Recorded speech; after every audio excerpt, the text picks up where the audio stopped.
Hey, what's up fellas, that's Mechanic Mode, another video for my YouTube channel. And today guys, I'll show you how to replace the cabin air filter. It's located under the hood.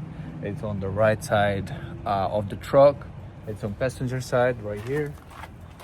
To do this, what you're gonna have to do is to just unlock the hood, open it, and let's go ahead and replace the cabin air filter first.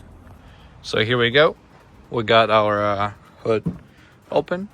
So here you'll find a air box that takes the air and is sending into your cabin.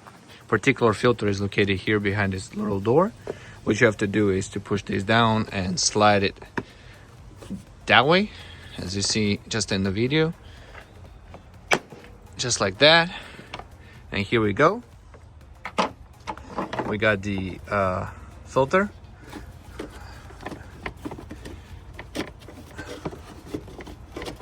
This pipe is a little bit on the way, you can remove it. And here guys, we got our filter. What are you gonna do is you can if you have a vacuum, you can insert the vacuum pipe inside a little bit and take, because you can see big chunks of kind of garbage and dust and leaves.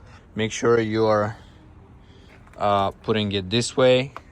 That's how the air goes. Remember that it goes from bottom up, so the flow always has to be that. That's how the filter is installed.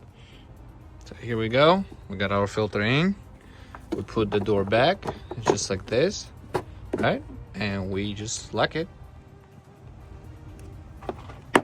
just like that. And this is it guys, we got our cabin air filter replaced.